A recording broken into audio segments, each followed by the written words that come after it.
La defensa del señor Mori tiene el uso de la palabra también por 7 minutos.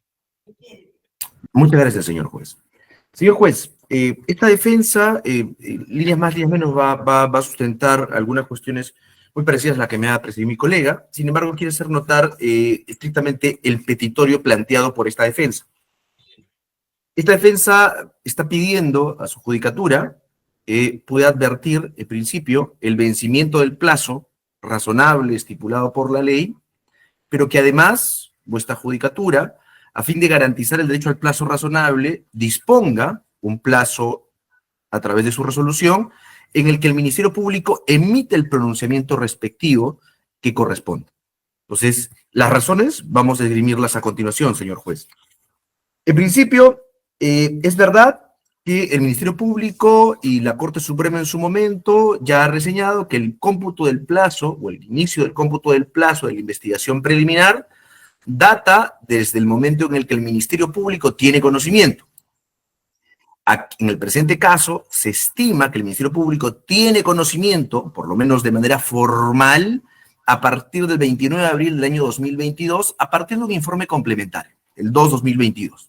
Eso lo ha reconocido el propio Ministerio Público y así está en esta disposición. Tanto es así, señor juez, que en efecto, cuando se emite esta disposición número 4, con fecha 5 de mayo del 2022, se establece un conjunto de hechos respecto al congresista Juan Carlos Moricegui. En efecto, esta investigación posteriormente se distribuye en hechos y estos hechos, a su vez, generan la carpeta fiscal 204-2022, que es la que en este momento se está sometiendo a control de plazo. Pero en la disposición en la que se inicia, se establece expresamente que bajo la hipótesis fiscal, el plazo iniciaba la fecha del 5 de mayo del 22. Así lo reconocen ellos. Finalmente, días más, días menos, en cualquiera de los casos, el 29 de abril o el 5 de mayo, a la fecha han transcurrido ampliamente los 36 meses que la ley prevé. El Código Procesal Penal y la jurisprudencia nacional nos dice que la afectación al plazo razonable se evidencia a partir de dos supuestos, la doctrina del no plazo o la doctrina del plazo. La doctrina del no plazo son para aquellos casos donde se establece o se postula la irrazonabilidad de un plazo, que no es el caso. La doctrina del plazo, que es en el presente caso, señor juez, establece que se afecta el derecho al plazo razonable cuando se supera el plazo legal planteado. En el presente caso es evidente, es manifiesto, y el propio Ministerio Público a esta defensa, en un informe oral que ha solicitado, lo ha reconocido de que el plazo ha vencido. Entonces, señor juez, en principio solicitamos, bajo estos fundamentos, se declare fundado el control de plazo. Sin embargo, también es verdad, y esa es la segunda parte de nuestra pretensión, que el ordenamiento procesal no prevé un plazo establecido expresamente para el supuesto del control de plazo de las diligencias preliminares. Sin embargo, es importante que desde la judicatura, frente a un supuesto de vacío legal, este tenga que ser complementado a partir de lo que prevé la ley. Y claro, para la figura del control de plazo frente a los supuestos de la investigación preparatoria, el ordenamiento jurídico prevé otorgar un plazo cuando se genera una afectación al derecho al plazo razonable. Por esta razón, esta defensa postula que, una vez declarado fundado el control de plazo, corresponde a la judicatura otorgarle el plazo legal de 30 días a efectos de que el Ministerio Público emita la disposición que corresponda en el presente caso. Por estas razones, señor juez, solicitamos se declare fundado el control de plazo. Gracias, doctor. Doctor Mendoza tiene el uso de la palabra. Gracias, señor juez.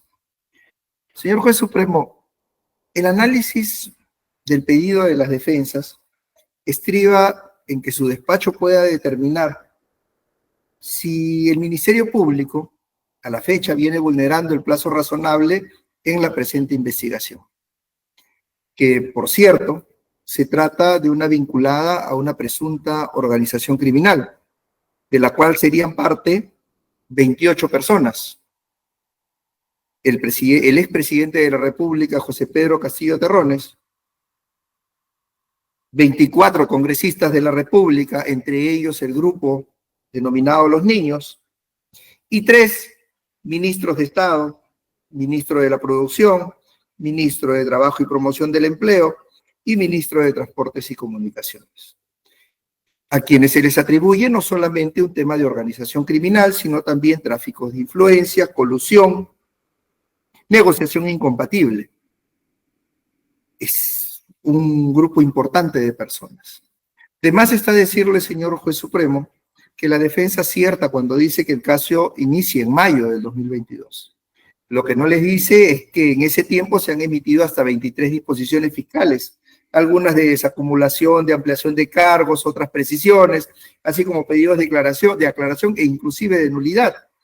Valga recordar, señor juez, que este caso inició con hechos vinculados al Ministerio de Transportes y Comunicaciones, para luego transitar al Ministerio de Vivienda, Construcción y Saneamiento, también a las oficinas públicas descentralizadas o las denominadas OPDs, también a la Superintendencia Nacional de Migraciones, también vinculado a los hechos a la Policía Nacional del Perú y a la Empresa Nacional de Puertos, ENAPU. Es decir, no solamente tenemos un gran número de investigados, sino también diversas instituciones que están vinculadas a los hechos que son materia de investigación. Así que todo esto ha importado la puesta en marcha de actos urgentes, inaplazables, para determinar si los hechos han tenido o no lugar y asegurar también los elementos materiales de su comisión, tal como ha previsto el artículo 330 del Código Procesal Penal.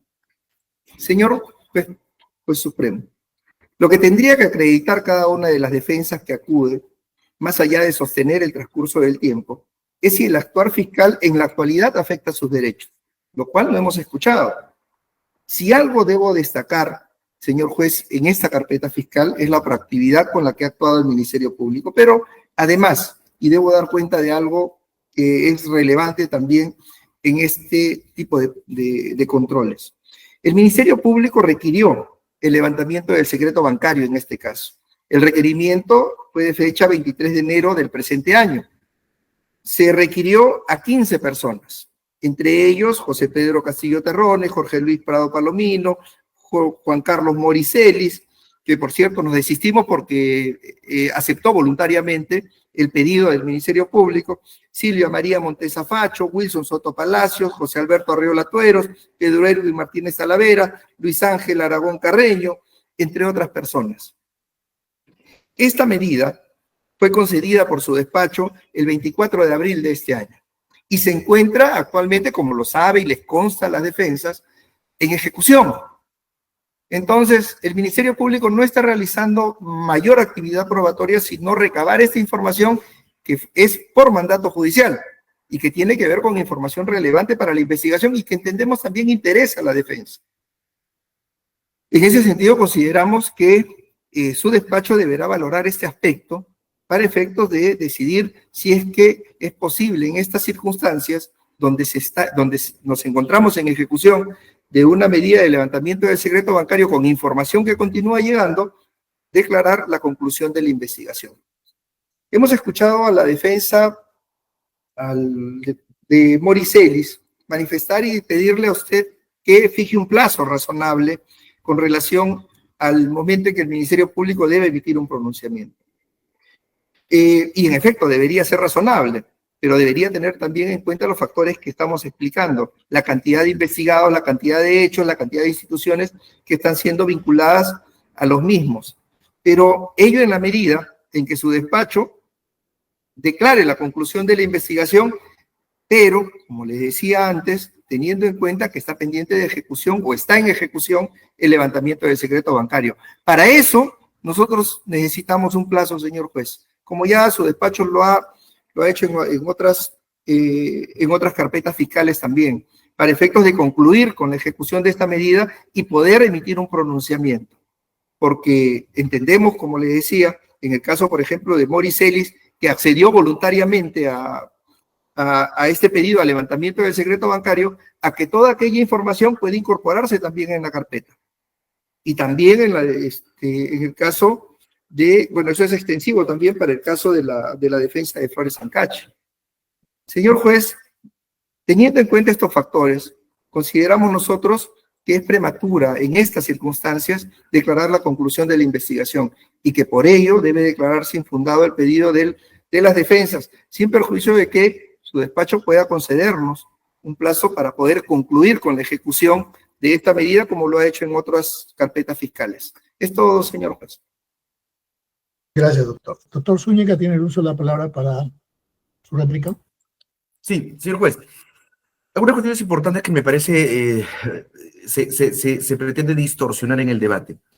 Esta defensa empezó explicando, señor juez, que dentro del marco del plazo, la doctrina constitucional ha establecido dos supuestos: la doctrina de lo que se conoce como doctrina del plazo y la doctrina del no plazo.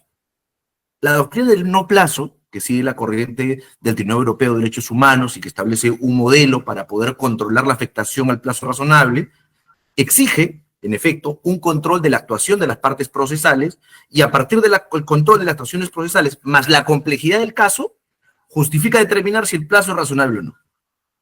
Sin embargo, señor juez, en este caso, el control de plazo planteado no es bajo esa doctrina. El control de plazo planteado es bajo la doctrina del plazo, que es aquel que se entiende como plazo legal. Esto es el vencimiento de ley. El legislador ha dicho que el plazo razonable para una investigación preliminar en casos de crimen organizado es 36 meses. Y lo que esta defensa sostiene es que ese plazo legal está vencido. Esta defensa consideró en su momento que el plazo de 36 meses para esta investigación sí era irracional, pero no planteaba ningún control de plazo, justamente porque no queríamos entorpecer, ni mucho menos dilatar, o que esto se utilice como un argumento de defensa. Entonces, esta postulación de este control de plazo debe ser entendido bajo la doctrina del plazo legal, esto es que corresponde la verificación del plazo. Por lo que apartarse de eso, señor juez, creo yo más bien iría contra el propio texto expreso de lo que la ley prevé. Eso en primer lugar, señor juez. En segundo lugar, señor juez, es de advertir que, en efecto, este es un caso que reviste de complejidad y eso no está en discusión. Por esa razón ha sido calificado bajo un caso de crimen organizado, por esa razón tiene asignado un plazo de 36 meses. Además, señor juez, es de advertir que nos encontramos en la etapa de diligencias preliminares.